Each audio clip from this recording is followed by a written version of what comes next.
I was at Disney with my family, and every single day, my wife and kids, we were obsessed with finding this one hidden thing somewhere littered all throughout our resort. And halfway through the trip, I realized that this would be a perfect camp, winter retreat, or D-Now game option. And make sure that you stick around to the end of this video because I'm going to share with you a cheat sheet so that you can win at this in your context. Welcome everybody to the Hybrid Ministry Show.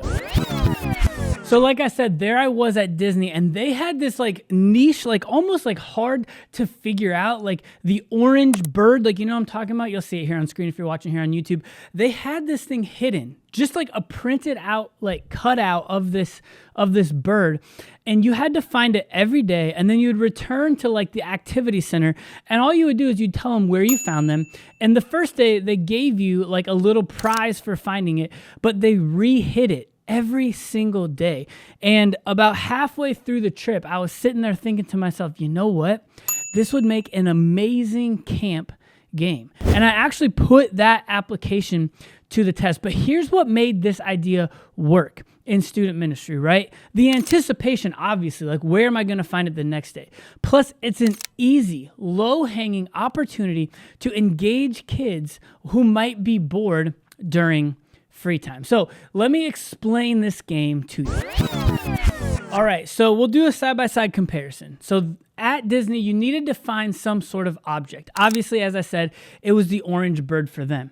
But in our ministry context, we actually have like a designed platypus. His name is Pugsley the Platypus, and this was designed just by an illustrator that we found on Fiverr. I'll link his details down below if you want to check out his work. But he designed this for us, and so we get these little custom pins with a different like design adaptation printed for all of our different like events throughout the year. So he'd make us like a custom one for camp, and but you know, you're able to lean in pretty hard with different platypus stuff. Like here's some cards that we have made in that artwork, and you can just get random like platypus designs of stuffed animals. Of course, there's Perry the Platypus, and they got all sorts of like Perry the Platypus merch and mugs. And so we've leaned in really hard with the platypus being our mascot, which linked right here at the top of the video. I explain these bracket style ideas, talk about in that video donuts. I've done Christmas brackets. We did a bracket on voting on the best mascot, and so it landed on a platypus, and we've leaned in over all the years. And so for us, we hid just a card, like a cutout of our platypus, Pugsley, all throughout camp. We've even done it in different moments, like all throughout like our midweek as well.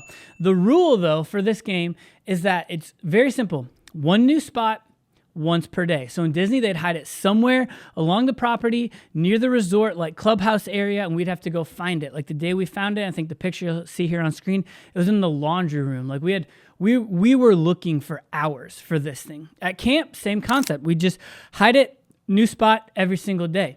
And you can lean into this as much as you want. You can make it a big deal and send all the kids out to find it. First one to find it wins. Or you can just have it kind of playing in the background, which is what I like to do. Just have it rotating through your announcement slides, reminding them that it's an option, as well as giving them like reminders, maybe in like their little notebooks or something, and then just giving them a few extra incentives or bonus points or prizes to find it. So what happens if you do find it, if you win, right? So at Disney, they gave us like a button, you know, imagine like a politician running for office. And then every day you could put a new sticker on your button indicating that you found it the next day until you got all the stickers filled up on your button, assuming that you stayed at Disney for those amount of days. At camp, we gave like a little stamp in the camp book. So it was like the Monday, did you find this thing on Monday? Did you find this thing on Tuesday? Did you find this thing on Wednesday? And here's the hack, okay? The hack is if you have some sort of like merch table, first aid station, or lost and found that's manned by a volunteer. So like we have an entire like team of rec people that run all of our rec and then also help us like sell t-shirts and merch at our merch table. And so we just say, bring a picture or explain where you found the platypus at the merch table, and we'll give you some sort of reward for it. Here's why this scales and works well, not just at Disney like it did for us, right? It's an easy thing to do if you're not at a park that day for whatever reason and you're just having an extra resort day. But here's why this works at camps, D-Nows, retreats, summer camps, because you know that if you give your kids a big bucket of free time, you might have different things like gaga ball, 9 square in the air, basketball tournaments, and all those types of things. But you might also have kids who just aren't really interested in participating in those things. And this will give you an opportunity to help give them something else to do. It's not athletic, it's not active, but it still is, it brings about the anticipation, and it gives them a task to do with their friends, to work together, and still stay engaged in some of the stuff that you're offering at your youth retreat, summer camp, D-Now, or winter retreat. And this works whether you're at your church, whether you're at a camp, or even like a rented retreat space. And I'm actually going to give you a cheat sheet. It's going to be linked down below, as I said at the beginning, and I'm going to give you a variety of gameplay options, as well as a list and a slew of prize options as well. But first, here's the thing. You come together, you found this YouTube video, you're on track to create an amazing winter retreat, an amazing camp, an amazing D-Now, but you're still busy because you show up Monday morning, and once you've already posted your recap slideshow or video of the event, you're still scrambling to try and figure out what you're going to do on social media. Well, here at the Hybrid Ministry Show,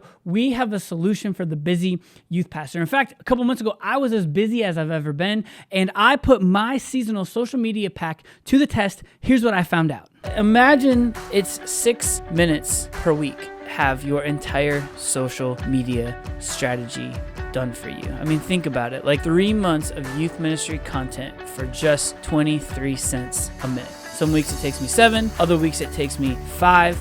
But the point is, and especially at the end of this, as I was sitting in my youth ministry leader cohort, everyone said time management and scheduling was the issue with staying consistent on social. So my recommendation would be take my pack, let it be the basics of what you do. And if you do get busy, if something else comes up, you have something to fall back on. And then when you do have the creative energy to create something more custom and more elaborate, scrap one of mine and put one of your own in there, but mine will at least keep you moving in the right direction. So as I said, you can get a lot of these in the description down below with the cheat sheet. But like if you were to play this at a summer camp, my recommendation would be create a new daily hiding spot for your thing every single day. But if you're at like a winter retreat, say it's only like 3 days long, then maybe, especially on your middle day, like say it's a Saturday, maybe at noon have a break and create a new hiding spot for it. So there's 4 opportunities to find your hidden object. And here's the thing, like maybe consider adding that as a note in your schedule, like object will be hidden in a new location starting after lunch on this day. And you can put a little note or a little sticker on the lanyard schedule or on your notebook schedule. If you're in a D-Now type situation, I would make it similar to that as well. Like ask them or let them know like when you're going to be hiding it and maybe putting it in different locations at different times so that you can have them find it in more moments than just 1 or 2 spots per day. Like a camp, you can do 1 per day, but maybe at a D-Now you need to liven it up a bit. And here's the fact, you can actually even include an idea like this at like your weekly youth group gathering. So every single Sunday or every single Wednesday when the students show up, your object is hidden in a new place. And you need to create a little bit of infrastructure, like what do you do if you find it? What do you get if you find it? And what can you create that's sustainable in the long run that would actually keep people interested in something like that? I have all sorts of different prize ideas as well as links and art linked down below in the description in the show note. Check that out, and hopefully it's helpful to you. But here's the thing, I'm not just here to sell things. I actually want to help, right? If you want your ministry to feel alive between the big events, between the D-Nows and the winter retreats and the summer camps, like this hybrid stuff matters. Which, quick personal plug, I'm not over here trying to get rich off of any of this. In fact, if that were my goal, I would be failing miserably. But I'm a real life, boots on the ground youth pastor who runs a youth ministry on a day-to-day basis in my own context. And like I said, I have created resources that would be helpful and beneficial to me that I've used, and I just want to give them back to you. And so if you're interested in figuring out how to continue to stay alive and post on a regular basis in your youth ministry, then check out this channel, subscribe, like, share it with a friend. But until next time, my friends, and as always, I just want to remind you to not forget to stay hybrid.